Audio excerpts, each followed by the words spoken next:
طاقتور جب جرم کرے تو اس کو نہ پکڑو اور صرف کمزور کو پکڑو، وہ یعنی طاقتور قانون سے اوپر ہو۔ اب اصولاً اس کو جیت جانا چاہیے تھا، کیونکہ میں تو پاکستانی تھا، وہ برطانیہ کا ہیرو تھا، لیکن انصاف کا نظام یہ تھا کہ پاکستانی جا کے وہاں کیس جیت جاتا ہے۔ اور یاد رکھیں کہ یہ روایت مدینہ کی ریاست سے ہمارے لیے، تب وہاں ایسا انصاف نہیں تھا۔ جب مدینہ کی ریاست بنی تو یہ مغربی ممالک میں کوئی انصاف نہیں تھا، وہاں بھی جنگل کا قانون تھا۔ ہم مسلمانوں کے اندر میرے نبی صلی اللہ علیہ وسلم نے وہ انصاف کا نظام لے کے آئے تھے کہ حضرت علی ایک یہودی شہری سے، جبکہ وہ خلیفہ وقت تھے، کیس ہار جاتے ہیں کیونکہ قاضی ان کے بیٹے کی گواہی قبول نہیں کرتا۔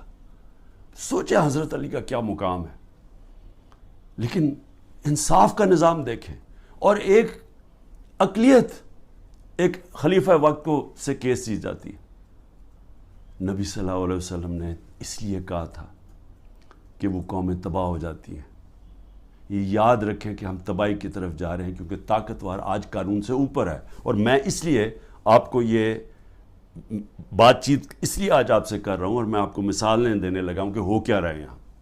ہم تباہی کی طرف جا رہے ہیں، کیونکہ میرے نبی نے 1500 سال پہلے کہہ دیا تھا کہ طاقتور قانون چوری کرے تو اس کو بچ جائے، تو جو کمزور ہو وہی صرف جیلوں میں جائے۔ تو یہ ہو رہا ہے آج پاکستان، ابھی سے نہیں ہو رہا، کافی دیر سے ہے، لیکن اب تو اس انتہا پہ پہنچ گیا ہے کہ ہمیں خوف آنا چاہیے کہ یہ ملک اب جا کدھر رہا ہے۔ مجھے خوف آ رہا ہے، میں کوئی پالیٹکس کی وجہ سے یہ بات آپ سے نہیں کر رہا، مجھے اپنے ملک کا خوف آ رہا ہے، کیونکہ میں نے ملک چھوڑ کے نہیں جانا۔ لوگ جو بھاگ جاتے ہیں ملک سے، یا جو اپنی، میرے بھی بڑا آسان ہے، اگر میں دنیا میں باہر جاؤں تو میں جا سکتا ہوں، میرے لیے تو عمران خان کے لیے دروازے کھلے ہیں، لیکن عام لوگوں کی میں آج بات کر رہا ہوں۔ آپ جب سب سن رہے ہیں، کتنے لوگ آپ باہر چلے جائیں گے؟ تو یہ تو وہ میرے نبی نے جو 1500 سال پہلے کہا، ہم تو وہ تیزی سے ادھر جا رہے ہیں، اور ہمارا آج جو وہاں ہو رہا ہے، خیر اس پیمانے میں تو نہیں پہنچ سکتے کہ میرے نبی نے کہا میری بیٹی نے بھی جرم کیا تو اس کو سزا ملے گی، قانون سے اوپر کوئی نہیں۔ حضرت ابو بکر نے آتے ساتھ ہی پہلی سٹیٹمنٹ، میں انصاف قائم کروں گا، طاقتور قانون کے نیچے لے کے آؤں۔ حضرت عمر نے اپنے بیٹے کو سزا دلوائی اس نے جب قانون توڑا۔ ہم تو وہ ان کی امت ہیں جو دنیا کے سب سے عظیم لیڈر ہیں، اور آج یہاں جو ہو رہا ہے، وہ ملک جو اسلام کے نام پہ بنا تھا، ہمیں شرم آتی ہے، دنیا ہمیں دیکھتی ہے، ہمیں شرم آتی ہے کہ یہ ہو کیا رہا ہے اس ملک کے ساتھ۔ مولانا رومی سے جب پوچھا کہ قوم کیسے مرتی ہے جو ہم آج نیچے جا رہے ہیں، تو انہوں نے کہا جب وہ اچھے اور برے کی تمیز ختم کرتی ہے، جب وہ امر بالمعروف سے ہٹ جاتی ہے، جب وہ طبقہ جو ملک کا سب سے بڑا جرم کرنے والا طبقہ ہے، جب اس کو ہم اوپر بٹھا دیتے ہیں، کیونکہ ایک آدمی فیصلہ کرتا ہے بند کمروں میں، تکبر سے بھرا ہوا، پاور اتنی اس کے پاس، وہ بڑے زور و شوروں سے فیصلہ کر رہا ہے کہ جناب عمران خان کو ہٹا کے تو میں نے ان کو، اور شہباز شریف سے تب سے اس کی بات چیت چل رہی تھی جنرل باجوہ کی۔ اب تو آج خواجہ آصف کا بیان آ گیا کہ ابھی ایک سال میری گورنمنٹ کو نہیں ہوا تھا، وہ کہتا تب سے سوچ رہا تھا کہ اس کو گرانے کا۔ بھئی تمہاری اس کی حیثیت کیا تھی؟ الیکٹ کر کے میں آیا ہوں، پبلک کے ووٹ سے میں آیا ہوں، ذمہ داری میری ہے، لیکن اس نے فیصلہ کر لیا۔ اور یہ یاد رکھیں کہ یہ جو آج ہو رہا ہے یہ ملک کے ساتھ، یہ سب سے بڑا جنرل باجوہ اس کا ذمہ دار ہے۔ آپ کو پتہ ہے کہ جو ہم نے IMF میرے پاس آئی مل رہے ہیں، جو ہم نے، کیونکہ گورنمنٹ ڈیفالٹ کرنے جا رہی تھی، اس لیے ان کو یہ $3 ارب IMF کا چاہیے تھا۔ IMF کی سٹینڈ بائی ایگریمنٹ کی اس لیے ضرورت ہے کہ ہم ڈیفالٹ کرنے جا رہے ہیں۔ ڈیفالٹ کا مطلب یہ سمجھ جائیں کہ جس وقت پاکستان ڈیفالٹ کرتا، ہماری یہ جو معیشت کے ابھی حالات ہے، اس نے بالکل ہی بیٹھ جانا تھا، کیونکہ فنڈنگ ہی باہر سے ختم ہو جانی تھی، اور وہ نہیں ختم ہونی تھی، جو پھر اس کے بعد مہنگائی آنی تھی۔ اور آج جو مہنگائی کا حال ہے، آپ تصور کریں نا کہ میں سارے تنخواہ دار طبقہ جو آج بیٹھا ہوا ہے، غریب لوگ، پینشنرز، مزدور، جو آج مہنگائی ہے، اگر ڈیفالٹ کرتا اس سے دگنی مہنگائی ہو جانی تھی۔ اس لیے ہم نے فیصلہ کیا، حالانکہ وہ سوچیں 10,000 لوگ ہمارے جیلوں میں ہیں، عمران خان کے اوپر 180 کیس ہو چکے ہیں، پہنچ گئے ہیں 180 تک، ہماری سینئر لیڈرشپ جیل میں ہے، لوگ انڈر گراؤنڈ میں گھر توڑ رہے ہیں، ان کے ہر قسم کا ان کی بزنسز بند کر رہے ہیں۔ اس کے باوجود اپنے ملک کے لیے ہم نے کہا ٹھیک، ہم یہ اگریمنٹ کرتے ہیں تاکہ ملک نہ بیٹھے۔ لیکن سوال میرا کچھ اور ہے۔ میرا سوال یہ ہے کہ جدھر آج ہم کھڑے ہیں، کیا یہ جو اوپر حکمران ہیں ان سے ہمیں کوئی امید لگائی جا سکتی ہے؟ نہیں لگائی جا سکتی۔ کیوں؟ کیونکہ یہ اوپر بیٹھے اس لیے نہیں ہیں کہ انہوں نے ملک ٹھیک کرنے آئے ہیں۔ یہ میں آپ کو بتاؤں گا، یہ صرف اور صرف جو میں آپ کو 5 سال پہلے سے کہہ رہا تھا، یہ NRO والے لوگ ہیں جو میرے پیچھے صرف پڑے ہوئے تھے، سب اکٹھے ہو کے جی PDM بن گئی ہے، جی ڈیموکریٹک الائنس ہے۔ صرف مقصد ایک تھا کہ کسی طرح کرپشن کے کیسز سے یہ نکلے، اور میں اسی پہ چل رہا تھا۔ اپنے نبی صلی اللہ علیہ وسلم انہوں نے جب فرمان دیا کہ قومیں تباہ ہو جاتی ہیں، طاقتور کو اگر آپ معاف کر دیں، اس کو وہ چوری کرے اس کو نہ پکڑیں، تو آج وہی ہو رہا ہے۔ ساری جنرل باجوہ اس کو جب اعظم سواتی کو اس نے مار پڑوائی، اس نے یہ ٹویٹ لکھا نا، شکریہ جنرل باجوہ، آپ نے NRO2 جو دیا ہے ان لوگوں کو، اس کے اوپر اس نے اس کو مار پڑوائی اور اس کے اوپر تشدد کروایا۔ تو آج یہ ذرا سن لیں کہ ان کے کیسز، تاکہ پہلے یہ سن لیں اور پھر سنیں کہ جو میرے سے اب کس طرح کے کیسز کیے جا رہے ہیں، ذرا سے موازنہ کر لیں۔ سب سے پہلے نواز شریف کا کیس، وہ کیس کیا تھا؟ انٹرنیشنل انکشاف ہوتا ہے، پینما پیپر، دنیا کے اندر ایک انکشاف ہو جاتا ہے، جنہوں نے اپنے آف شور اکاؤنٹس میں کمپنیوں کے پیچھے پراپرٹیز لی ہوتی ہیں۔ تو بڑے بڑے دنیا کے اندر وزیر بھی تھے، کوئی ایک آدھ ملک کا پرائم منسٹر بھی تھا، اور بڑے نام اس کے سامنے آئے، بلکہ برطانیہ کا اس وقت پرائم منسٹر کا بھی نام آ گیا کہ اس کی بھی پراپرٹی ہے۔ دنیا میں شور مچ گیا۔ تو ادھر پتہ چلا کہ 4 جن سب سے مہنگے لنڈن کے علاقے میں جو مے فیئر کے فلیٹس ہیں، وہ نواز شریف کی بیٹی اس کی اصل مالکہ تھی۔ اب سب کو پتا تھا کہ اس کے پاس تو پیسہ نہیں، اس کا مطلب نواز شریف نے خریدے۔ اب یہ تھا کیس، 1.5 سال عدالت میں چلا۔ نواز شریف نے اسمبلی میں کہا ہاں یہ ہیں ہمارے فلیٹس مانے، اور کہا یہ ہیں ذرائع کہ جس کے ذریعے میں نے خریدے۔ جب عدالت میں کیس شروع ہوا تو وہ ادھر سے اور کہانی بدل گئی، وہ ذرائع غائب ہو گئے۔ اس نے کہا جی قطری کھاتا آ گیا کہ جی قطریوں نے ہمیں یہ کوئی ڈیل ہوئی تھی، کوئی قطریوں سے ڈیل ہوئی تھی تو انہوں نے ہمیں یہ مفت کے دے دیے فلیٹ۔ یہ اس کے بعد یہ کہانی آئی۔ پھر اس کے بعد کلیبری فونٹ آ گئی۔ عدالت کے اندر مریم نواز نے جھوٹ بولا، کیونکہ وہ جو جس فونٹ جس سے جو لکھی گئے تھے کانٹریکٹ، جو اس نے اپنے بھائی کے ساتھ کانٹریکٹ دکھایا، وہ جو اگریمنٹ تھی وہ ابھی تک ایجاد ہی نہیں ہوئی تھی۔ جب اس نے وہ 2007 میں ہوئی، انہوں نے 2006 میں، کیونکہ جعلی کانٹریکٹ تھا، جھوٹ کی سیدھی 3 سال سزا ہوتی ہے، وہ کچھ بھی نہیں ہوا۔ اس کے بعد جناب سزا ہو گئی بعد میں ایون فیلڈ میں، اور پھر دوسرا نواز شریف کا تھا، وہ ایک اور اس کی جو سزا تھی ہل میٹل یا اس کی عزیزیہ مل تھی، اس کے اوپر تو اس کو سزا ہو گئی، مریم نواز کو سزا ہو گئی۔ اب عدالت کیا کرتی ہے؟ اب یہ پوچھا کیا جاتا ہے، ذرا سنیں، وہ مان گئے کہ ہمارے فلیٹ ہیں۔ عدالت اب یہ پوچھتی ہے ان سے کہ جناب بتائیں، آپ ثابت کریں، نیب کو کہتی ہے کہ آپ ثابت کریں کہ یہ واقعی ان کے فلیٹ ہیں۔ وہ رہ رہے ہیں وہاں 30 سال سے یا 25 سال سے، وہ مان گئے ہمارے فلیٹ ہے، لیکن عدالت کہتی ہے نیب کو کہ آپ ثابت کریں کہ کیا واقعی ان کے فلیٹ ہے۔ کیسے کوئی ثابت کر سکتا ہے؟ اگر آپ نے آف شور اکاؤنٹس بنائے ہوئے ہیں باہر ورجن آئلینڈز میں، تو کوئی ثابت نہیں کر سکتا۔ اس طرح تو جو بھی آج میں نے چوری کرنی ہے پیسے، میں بھی وہ وہاں باہر کمپنیز کے پیچھے میں خرید لوں پراپرٹیز، تو ثابت کون، ان کو صدیاں لگ جائیں گی ثابت کرنے میں۔ تو ایک تو یہ ہو گیا۔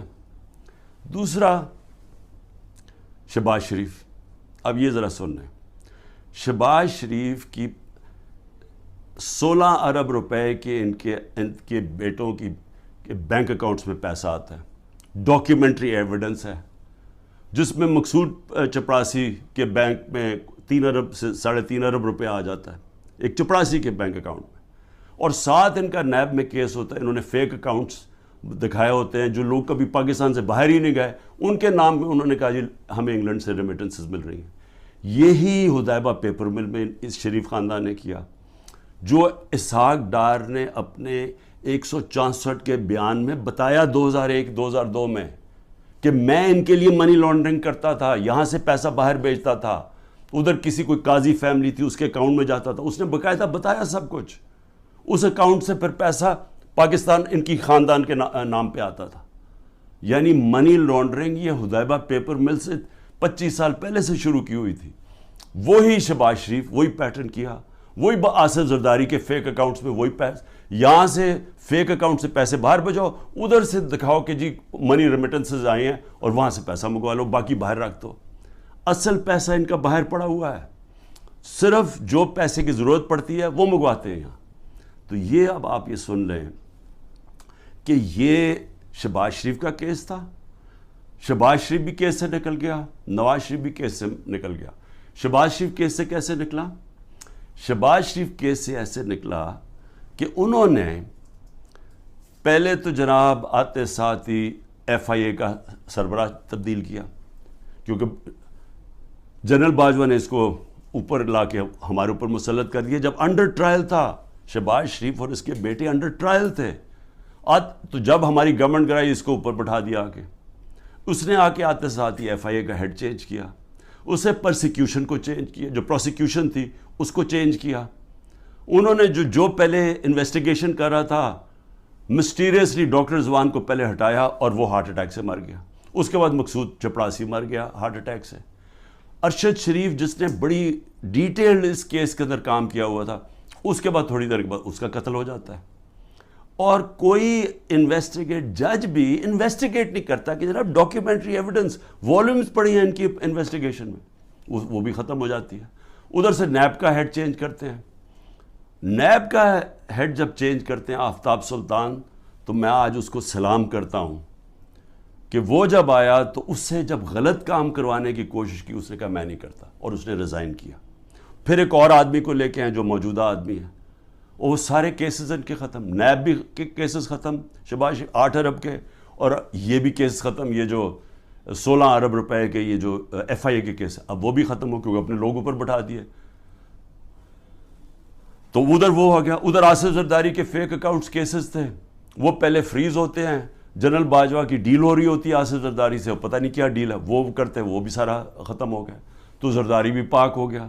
زرداری وہ آدمی ہے جس کو 2 دفعہ نواز شریف نے جیل میں ڈالا تھا کرپشن میں، اور یہ حدیبہ پیپر مل نواز شریف نے بنایا تھا. یہ زرداری نے نواز شریف کے اوپر بنایا تھا. تو یہ کیسز پرانے چلے آ رہے ہیں، یہ ہمارے دور کے کیسز نہیں ہیں. لیکن جب ہمارا دور آیا تو جناب نیب تھی جنرل باجوہ صاحب کے نیچے، اس کے بعد سارے کیسز رک گئے. اور وہ تو خیر اب چیزیں سامنے آئی گئی ہیں کہ خواجہ آصف نے خود ہی کہہ دیا کہ ان سے تو بات چیت تو ان سے شروع ہو گئی تھی، تو کیسز ان کے کیسے آگے بڑھنے تھے. لیکن یہ سمجھ جائیں کہ جو آج اوپر طاقتور بیٹھے ہوئے ہیں ان کی اربوں روپے کے کیسز معاف ہوئے ہیں. اور سب سے امپورٹنٹ چیز یہ ہے کہ یہ جب کیسز تھے یہ ان کی گورنمنٹ تھی. جو حمزہ شہباز اس ملک سے بھاگا ہے وہ تو جب ایف آئی اے کا کیس آئے وہ جب ہماری گورنمنٹ تھی. لیکن جب نواز شریف کے بیٹے گھر یا ملک سے بھاگے ہیں تب تو ان کی گورنمنٹ تھی، کیونکہ ان سے پوچھا کہ جناب یہ مہنگے آپ کی پراپرٹیز کدھر سے آئیں. وہ باہر بھاگ گئے اور پھر کہتے جی ہم تو پاکستانی شہری نہیں ہیں، ہم برطانیہ کی شہری ہیں. اس کا مطلب کہ عمران خان اگر پرائم منسٹر بنے، یہاں سے چوری کر کے پیسے بھیجتا رہے اپنے بیٹوں کے سلمان اور قاسم کے اکاؤنٹس میں، اور کہے جی وہ تو پاکستانی شہری نہیں ہے، تو وہ جواب دہی نہیں ہے. تو یہ بیٹے بھی باہر بھاگ گئے، انہوں نے کہا جی ہم جواب دہی نہیں ہیں.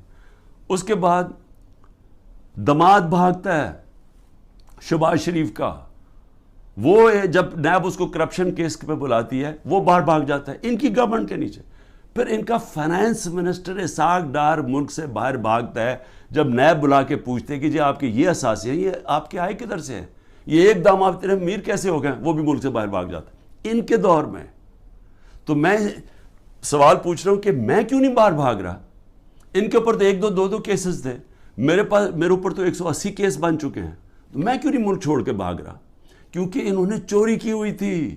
ان کے ایسٹس ہیں, ان کے پاس اربوں اربوں روپے کے ایسٹس ہیں جو یہ بتا ہی نہیں سکتے کدھر سے آئے ہیں, اور مجھ سے باہر لے کے منی لانڈرنگ کیا, دگنی کرائم ہے. اور میں اب آتا ہوں, دو اور چیزیں میں آپ کو کہہ دوں. ہمارے 3.5 نیب کے سال میں 480 ارب روپیہ پاکستان نے, نیب نے ریکور کیا چوری کا, کرپشن کا. 480 ارب روپیہ. اس سے پہلے سارے دور میں نیب نے 280 روپیہ ریکور کیا تھا. آج مجھے بتائیں کہ نیب سے کتنا پیسہ انہوں نے نیب نے کتنا پیسہ ریکور کیا؟ 1100 ارب روپیہ ریکور کرنا تھا. آج وہ کوئی پیسہ ریکور نہیں ہو رہا. اب نیب کا کام ہے کہ عمران خان کے اوپر کرو, یا جو ہمارے جو بھی اب مخالف ہیں ان سے پارٹی چھڑوانے کے لیے یا ان کو ڈرانے کے لیے. اب نیب کا صرف یہ کام رہ گیا. نیب جو پاکستان کے اندر, میں پھر سے کہتا ہوں, 480 ارب روپیہ ہمارے دور میں نیب نے ریکور کیا تھا, اور 1100 ارب روپیہ بچا ہوا تھا. انہوں نے قانون بدل دیے, ایک قانون بدل کے نیب کا قانون بدل دیا, اس میں بچ گئے. اور دوسرا اپنا نیب کا ہیڈ بٹھا دیا ہے, جس طرح کے باقی انویسٹیگیٹنگ ایجنسیز کے اپنے لوگ بٹھا دیے. میں اب آگے آپ کو ذرا تھوڑا سا اور, کیونکہ بڑا امپورٹنٹ آپ کے لیے سمجھنا کہ آج اس ملک کے ساتھ ہم ہو کیا رہے اور ہم جا کدھر رہے ہیں. اس میں آ جائیں کہ اب میرے اوپر کیسز ہیں. میرے اوپر انہوں نے, جس طرح میں نے کہا, 180 کیسز کیے ہوئے ہیں. لیکن میں اب ان میں ذرا آپ کو بتانے لگا ہوں کہ یہ کون سے یہ کیسز یہ 6 مختلف ٹائپ کیسز میرے اوپر کیے ہوئے ہیں. تو میں ذرا سمجھ جائے کہ یہاں اربوں روپے کی چوری ہے, اور 30 سال سے کیسز ان کے اوپر ہوتے آ رہے ہیں. مشرف نے NRO دیا, ادھر بچ گئے. آصف زرداری کی کیس تھی, اس نے سر محل خریدا ہوا تھا, وہ انہوں نے جا کے پورا کیس کر کے جب وہ بیکا سر محل, پیسہ پاکستان آنا تھا, NRO دے دیا, وہ پیسہ اپنے پاس رکھ لیا. $60 ملین سوئٹزرلینڈ میں پڑے ہوئے تھے. وہ پاکستان نے کیس کیا وہاں, وہ پیسہ پاکستان آنے لگا تھا, NRO دیا, وہ واپس چلے گئے. تو حدیبہ پیپر مل تو مشرف کے دور میں اس کے اوپر آگے پیش و رفت ہی نہیں ہوئی, جس کے اوپر اسحاق ڈار نے باقاعدہ, پھر سے میں کہہ رہا ہوں, ڈیٹیلز دی ہوئی تھی کہ کیسے وہ منی لانڈرنگ کرتا تھا ان کے لیے. تو یہ لوگ آج اوپر بیٹھے ہیں, سب کیسز معاف کروا لیے. لیکن اب کر کیا رہے ہیں؟ اب یہ کر یہ رہے ہیں کہ انہوں نے اب اس کو استعمال کر رہے ہیں, اینٹی کرپشن کو, نیب کو اور FIA کو, کس طرح اب صرف 1 پوائنٹ جائے, تحریک انصاف کو ختم کیا جائے. اب میرے اوپر کیسز سب سے زیادہ, پہلے آ جائے میرے کرپشن کیسز کیا ہیں. میں پہلے بھی بول چکا ہوں, لیکن میں آپ کو پھر یاد کرا دوں. سب سے پہلے القادر کیس کیا ہے؟ القادر کیس یہ ہے کہ میں نے ایک یونیورسٹی بنانی تھی. میں پہلے سے سوچ رہا تھا کہ مجھے موقع ملے تو ضرور بناؤں گا, کیونکہ ایک میں نے نمل یونیورسٹی بنائی ہوئی ہے, ایک میں نے القادر یونیورسٹی بنانی تھی. القادر کا میرا مقصد یہ تھا کہ یہاں سیرت نبی کے اوپر اپنے نوجوانوں کو, ان کو سمجھایا جائے, سیرت نبی کے اوپر وہ کھڑے ہو تاکہ ان کو لیڈرشپ آئے, ساتھ ٹیکنالوجی. یہ آئیڈیا تھا اس کا. اور یہ یونیورسٹی جب میں نے شروع کی تو اس کے اندر میرا مقصد تھا کہ ملک ریاض کو, کیونکہ ملک ریاض اور پروجیکٹس میں, راوی سٹی میں بھی تھا, ادھر بھی چیپ سستے ہاؤسنگ کے اندر بھی تھے. پھر بعد میں ہم نے جب یہ شروع کی سینٹرل بزنس ڈسٹرکٹ جو والٹن کی تھی, کیونکہ سب سے بڑا بلڈر ہے پاکستان کا. ملک ریاض کو صرف میں نے اس لیے کہا کہ آپ یہ کر دیں پروجیکٹ, کیونکہ ملک ریاض کی سپیڈ ہے, سب سے بڑا بلڈر ہے پاکستان میں. جو ملک ریاض نے 3 سال میں کام کیا ہے ہمارا یہ القادر میں, وہ ہمیں 14 سال 15 سال لگے نمل یونیورسٹی میں. یعنی اتنا کنسٹرکشن کا کام ہمیں 15 سال جو لگا وہ اس نے 3 سال میں کر دیا, کیونکہ وہ سب سے بڑا بلڈر ہے. میرا تو یہ مقصد تھا. ملک ریاض نے کہا میں یہ خود ہی اسپانسر کرتا ہوں یہ آئیڈیا جو القادر کا ہے. اب یہ ہوتی ہے بات, یہ سمجھیں, یہ ہوتی ہے 2018 کی نومبر دسمبر کی بات ہے. اس کے بعد جب وہ اس کی اوپننگ شروع, اس کی جو سٹون لینگ ہے وہ مئی میں شروع ہو جاتی ہے. مئی 2019 میں. 2019 کی دسمبر میں ایک کیبنٹ کا فیصلہ آتا ہے, وہ میں بتا چکا ہوں آپ کو. کیبنٹ نے فیصلہ یہ کرنا تھا کہ کیا ہم نے ملک ریاض کے کوئی پیسے انگلینڈ کی نیشنل کرائم ایجنسی نے انہوں نے فریز کیے ہوئے تھے ایز سسپیشس ٹرانزیکشن, کہ ہمیں شک ہے اس ٹرانزیکشن کے اوپر, منی لانڈرنگ پہ نہیں. اور اس کی ڈیل ہو جاتی ہے ان کے ساتھ. اب وہ پیسہ وہ فیصلہ کرتا ہے کہ سپریم کورٹ میں ملک ریاض نے پیسہ دینا ہے, وہ اس میں ڈالنا چلتا ہے سپریم کورٹ کے اکاؤنٹ میں, اور ان کی ڈیل ہوتی ہے. ہمارے کیبنٹ کے سامنے صرف یہ فیصلہ آتا ہے کہ اگر آپ اس کو ڈیل کو کانفیڈینشیل رکھیں گے, جو اس کے اور اس میں تھی, لیکن عدالت میں آپ لے جا سکتے ہیں, لیکن صرف کیبنٹ, کیونکہ کیبنٹ میں پبلک ہو جانی تھی, تو وہ کہتا ہے پبلک نہ ہو. اگر آپ کانفیڈینشیل رکھیں گے تو 190 ملین پاؤنڈ پاکستان آ جائے گا سپریم کورٹ کے اکاؤنٹ میں. لیکن اگر آپ نہیں کریں گے تو آپ کو جا کے انگلینڈ میں کیس کرنا پڑے گا, اور وہاں ثابت کرنا پڑے گا کہ منی لانڈرنگ ہے یا نہیں ہے. وہ سول کیس تھا. ہمیں جو کیبنٹ میں بتایا جاتا ہے, اور وہاں یاد رکھیں لا منسٹر تھے, وہاں فائنانس منسٹر تھے, وہاں کیبنٹ سیکرٹری تھے, جن لوگ جو اس کے اوپر بات کر سکتے ہیں. تو سب نے یہ جو کنسنسس بنا کہ اگر ہم سول کیس کرتے ہیں یہ ثابت کرنے کے لیے منی لانڈرنگ, وہ ہمیں 5-6 سال لگ جائیں گے, اور اگر کیس ہار جاتے پیسہ وہی رہ جاتا تھا. تو یونانیمس فیصلہ ہوتا ہے کہ ہاں پیسہ تو پاکستان آ رہا ہے. یہ تھا. یہ میرے پہ کہہ رہے ہیں کہ جناب القادر یونیورسٹی جو آپ نے بنائی ہے, اس کی وجہ سے آپ نے یہ ملک ریاض کا پیسہ یہ جانا چاہیے تھا پاکستان گورنمنٹ کو, بجائے چلا گیا سپریم کورٹ کے اندر. بھئی اگر پہلے تو ساری کیبنٹ کا فیصلہ ہے, منٹس ہیں اس کے اوپر, کسی نے کوئی آبجیکشن, کیونکہ ساروں کے لیے عقل تو یہ کہتی تھی نا کہ 190 ملین پاؤنڈ پاکستان آ رہا ہے. دوسرا, اگر آج آپ یہ سمجھتے ہیں کہ جی کوئی اس میں غلط ہوا ہے, اس کو گورنمنٹ کے پاس آنا چاہیے, سپریم کورٹ کو آپ لکھیں کہ جی غلط آ گیا, اس کو پیسے کو وہاں کریں, اور اگر وہ ملک ریاض آبجیکٹ کرتا ہے, ہم جا کے انگلینڈ میں کیس کریں گے, ہم جا کے وہ ثابت کریں گے, ہمیں ثابت کرنا پڑے گا. یاد رکھیں ہمارے اوپر ہے, پھر گورنمنٹ پہ کہ ثابت کریں کہ جناب یہ پیسہ منی لانڈرنگ کا تھا. اب یہ جو بھی وکیل جانتے ہیں ان کو پتہ ہے کہ وہاں ثابت کرنا آسان نہیں ہے. بہرحال ابھی کر سکتے ہیں. تو اس میں عمران خان کا کیا فائدہ ہوا؟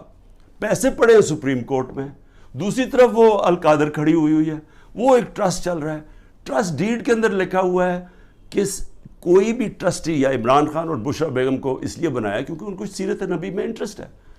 جب آپ ٹرسٹ بناتے ہیں, لوگوں کو ان کو لے کے آتے ہیں جو کہ اپنا ٹائم دے سکیں, کیونکہ اس میں کوئی تنخواہ تو ملتی نہیں ہے, اس میں کوئی ٹی اے ڈی اے نہیں ملتا. یہ آپ مفت تب کام کرتے ہیں جب آپ کا شوق ہو کسی چیز میں.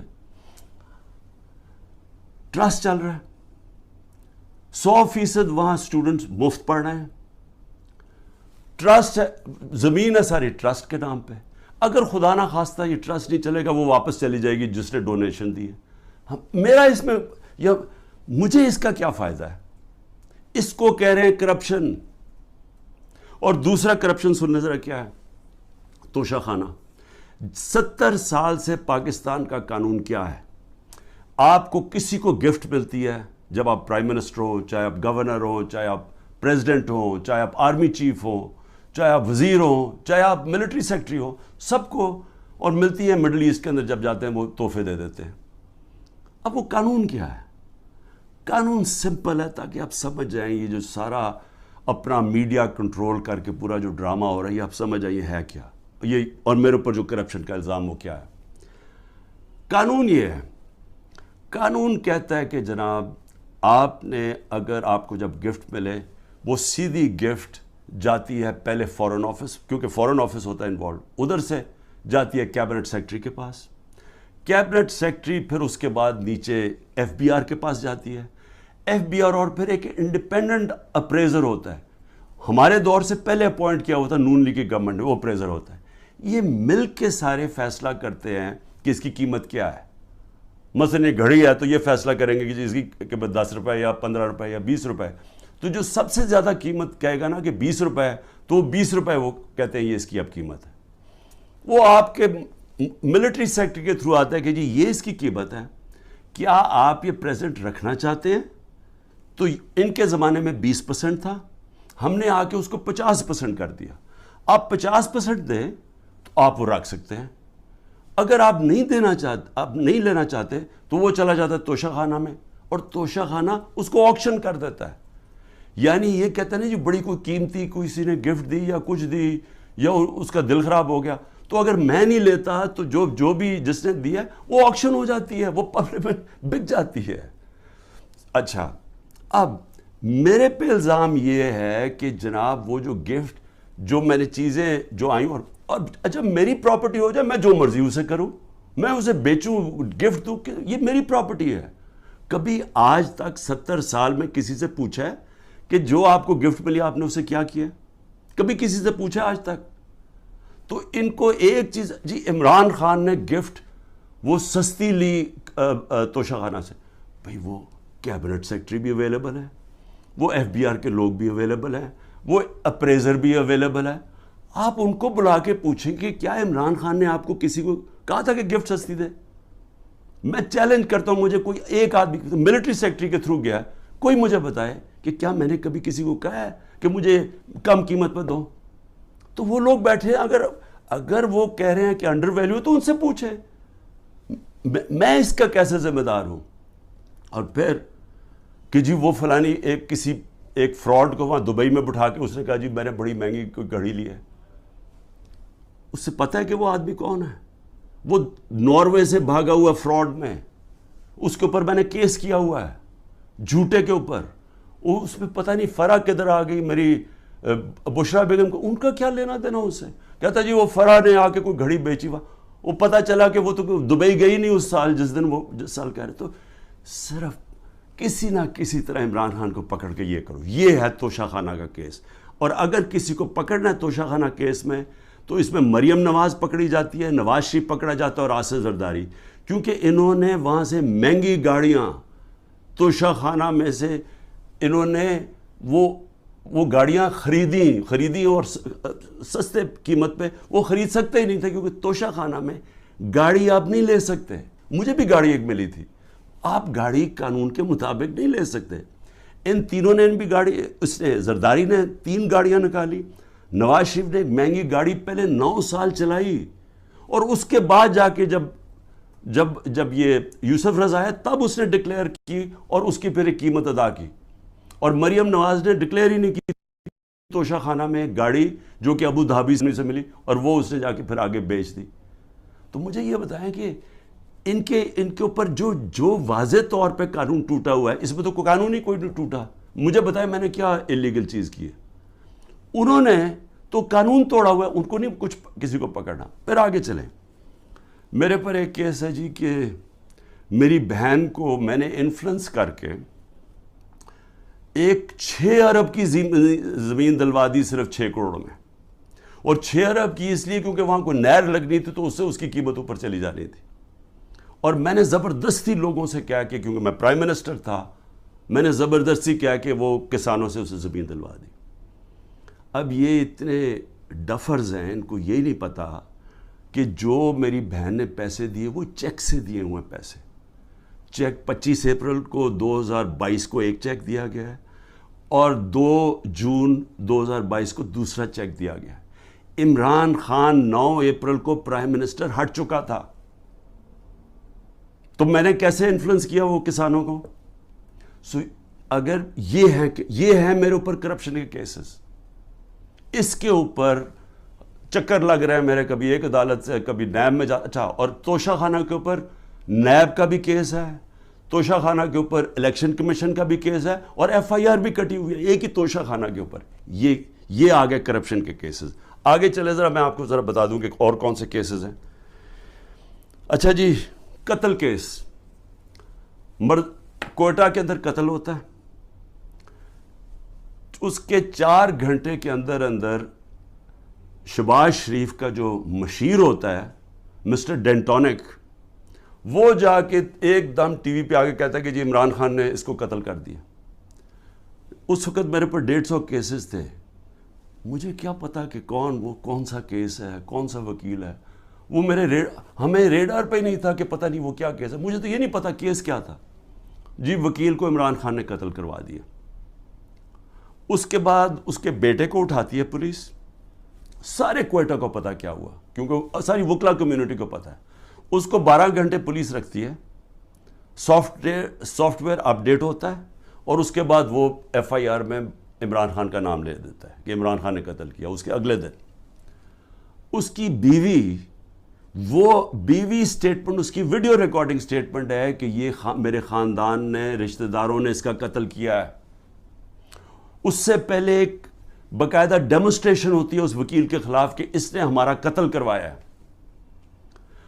عدالت کو وہی وکیل جا کے کہتا ہے کہ میرے کیسز سبی میں نہ لگاؤ، یہاں لگاؤ کیونکہ ہماری دشمنیاں ہیں. اس کا قتل میرے پہ ڈال کے اور ایف آئی آر کٹ جاتی ہے 302 کی، اور کہتے ہیں جی آپ کوٹہ جا کے اپیئر کریں. اور پھر اس سے پہلے ضلع شاہ کا جب 8 مارچ کو قتل ہوتا ہے پولیس کسٹڈی میں، میرے اوپر پھر قتل کا کیس ڈال دیتے ہیں. میں گھر میں بیٹھا ہوا ہوں، مجھے پتہ ہی نہیں کیا ہو رہا، کیونکہ یہاں ٹیئر گیسنگ چل رہی تھی اس دن. کیونکہ ہم اپنی ریلی نکالنے لگے، پتہ چلا جناب ایک دم 144 پولیس نے لگا کے تو ریلی روک دی ہے. تو میں اندر بیٹھا ہوں، میرے اوپر 302 کا قتل کا کیس ہو جاتا ہے. 3 دن کے بعد جب ضلع شاہ کا پوسٹ مارٹم ہوتا ہے اور پتہ چلتا ہے کہ 26 جگہ اس کے اوپر تشدد کر کے اس کو قتل کیا. اب اس کے بعد پولیس پھنس جاتی ہے. پھر کیا کرتی ہے؟ نہیں جی وہ ایکسیڈنٹ ہوا ہے، اور ایکسیڈنٹ میں بھی پھر مجھے بات ہے کہ جی میں نے کوئی انفارمیشن نہیں دی، ایک اور ایف آئی آر کٹ جاتی ہے. تو میں آپ کو صرف یہ بتا رہا ہوں کہ یہ جو قتل کرنے کا کیس ہے، یہ یاد رکھیں کہ یہ پہلے سے یہ جو اوپر بیٹھے ہوئے ہیں یہ پرانے گاہک ہیں. یہ لوگوں کو قتل کروانے کے یہ ہیں، یہ شہباز شریف خاص طور پہ، اور یہ جو لوگوں کے اوپر جھوٹے کیسز کرنے کے یہ ماسٹر ہیں اس کے. میں اب بات کر رہا ہوں یہ جب 97 سے 99 تک یہ شہباز شریف جب چیف منسٹر تھا اور بھائی صاحب اوپر پرائم منسٹر تھے، ذرا یہ چھوٹی سی ایک عابد باکسر نے اس کے اوپر کہا ہوا ہے ڈاکیومنٹری، وہ سنیں. میں سچو سبزہ زار تھا اس وقت، مجھے ایک سینئر افسر نے بلایا اور کلیئر یہ کہا کہ چیف منسٹر پنجاب شہباز شریف صاحب یہ 5 بندے سبزہ زار میں مروانا چاہتے ہیں. میں نے انکار کیا. میرے انکار کے بعد یہ ڈیوٹی انہوں نے اپنے لیفٹ ہینڈ، رائٹ ہینڈ نہیں لیفٹ ہینڈ عمر ورک کی لگائی، اور وہ عمر ورک نے 5 سبزہ زار میں بندے وہ قتل کیے. اس سے پہلے میں آپ کو بتا دوں کہ گارڈین کے اندر ایک آرٹیکل چھپتا ہے، یہ جب 97 سے 99 تک تھا شہباز شریف. آرٹیکل کیا ہے؟ اس میں کہتا ہے 850 ایکسٹرا جوڈیشل کلنگ پولیس مقابلے میں لوگوں کو مروایا جاتا ہے جب شہباز شریف چیف منسٹر تھا. اور اس کے اندر وہ ایمنسٹی انٹرنیشنل کنفرم کرتی ہے کہ یہ بالکل ٹھیک ہے کہ پولیس انکاؤنٹر کے ذریعے شہباز شریف نے اس کے دور میں لوگ مروائے گئے. اب ذرا یہ سنیں کہ عابد باکسر کیا کہتا ہے. پنجاب میں جعلی مقابلوں کے لیے پولیس انسپیکٹرز کو کیسے مجبور کیا جاتا ہے؟ انکاؤنٹر اسپیشلسٹ عابد باکسر کی نئے ویڈیو میں سنسنی خیز انکشافات. مجھے حراست میں لے کر جھوٹے مقدمات میں نامزد کیا گیا، یہ ان کی جانب سے کہا گیا. کچھ چیزیں جو میڈیا اور پبلک کے سامنے لانا چاہتا ہوں کہ کس طرح شہباز شریف صاحب لوگوں کے ریکارڈ بنواتے ہیں، کس طرح انہیں جعلی پولیس مقابلے میں مارا جاتا ہے، کس طرح لوگوں کی جائیدادیں ہتھیائی جاتی ہیں. یہ تمام چیزیں میں آج پبلک کے سامنے رکھوں گا تاکہ وہ اس کا فیصلہ کر سکیں. میں 99 میں بطور S H O factory area تعینات تھا. میرے ماموں ایک رقبہ باغ گچا کی ملکیت کے دعویدار تھے. میاں صاحب اس کو خریدنا چاہتے تھے لیکن قیمت میاں صاحب کی مرضی کی ڈیسائیڈ نہیں ہو رہی تھی، جس کے بعد میاں صاحب نے اس کو ہتھیانے کا فیصلہ کیا. لیاقت نام کے مالی کو مدعی بنا دیا گیا، اور مدعی بنانے کے بعد اس کو ایک پرچہ دے دیا گیا کہ یہ تمام رجسٹریاں باغ گچا کی جو ہیں یہ جعلی اور بیک ڈیٹڈ ہیں. اور ایک فقرہ لکھوا دیا گیا کہ میرے ماموں ظفر عباس نے مالی کو دھمکی لگائی ہے کہ میں عابد باکسر سے تجھے مروا دوں گا. یہ جو بات یا یہ جو لائن ہے یہ اینٹی کرپشن لا کے مطابق کوئی جرم نہیں بنتا.